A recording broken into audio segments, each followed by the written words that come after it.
कांग्रेस के वरिष्ठ नेता और पूर्व केंद्रीय गृह मंत्री शिवराज पाटिल की बहू अर्चना पाटिल चाकुरकर ने बीजेपी नेता और डिप्टी सीएम देवेंद्र फडणवीस से मुलाकात की है।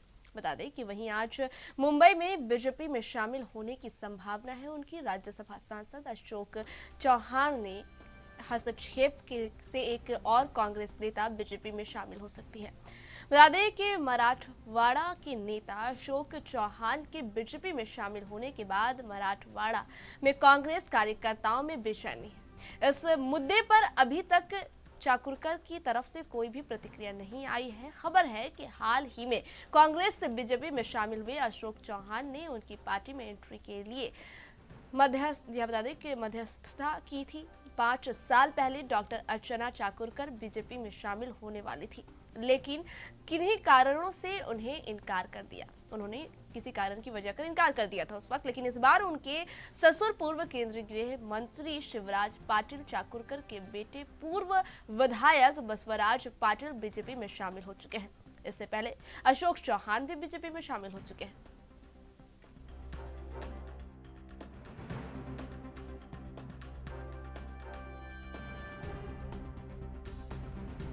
इस खबर पर ज्यादा जानकारी साझा करने के लिए हमारे साथ फोन लाइन पर राम कुमार गुप्ता जी जुड़ गए हैं।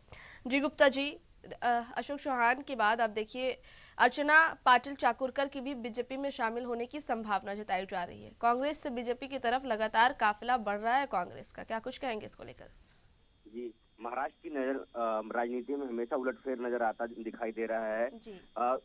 अन्य पार्टियों के कई दिग्गज नेता बीजेपी में शामिल होते नजर आ रहे हैं। इसी तरह कांग्रेस के वरिष्ठ नेता और महाराष्ट्र के पूर्व गृह मंत्री शिवराज पाटिल की बहू अर्चना पाटिल भी बीजेपी में शामिल होने के आसार लगाए जा रहे हैं, क्योंकि उन्होंने अभी कल महाराष्ट्र के पूर्व मुख्यमंत्री महाराष्ट्र के उप मुख्यमंत्री देवेंद्र फडणवीस से मुलाकात की। और इस मुलाकात में आज स्टेट कार्यालय में अर्चना पाटिल, देवेंद्र फडणवीस और चंद्रकांत वामनकुले की मौजूदगी में बीजेपी में प्रवेश करने के आसार नजर आ रहे हैं। साथ ही उनके साथ ही सैकड़े कार्यकर्ता भी बीजेपी में शामिल होने वाले हैं।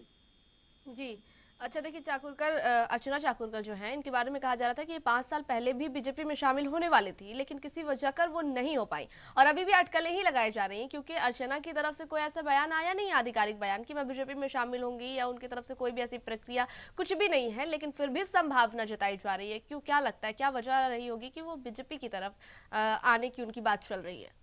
जी, सभा जी, कल जिस तरह से उन्होंने उप मुख्यमंत्री से मुलाकात की, उसको लेकर आसार लगाए जा रहे हैं कि अब अर्चना चाकुरकर अब बीजेपी में शामिल होंगी, क्योंकि उनके साथ जिस तरह से मुलाकात हुई है, जिन तरह से बातें हुई है, उसको लेकर आसार लगाए जा रहे हैं कि वो बीजेपी में शामिल हो सकती। साथ ही उनके साथ सैकड़ों कार्यकर्ता भी बीजेपी में शामिल होते नजर आ रहे हैं। अब जैसे शिवराज पाटिल बीजेपी में शामिल हुए, उसी तरह वो भी शामिल होने के आसार नजर आ रहे हैं।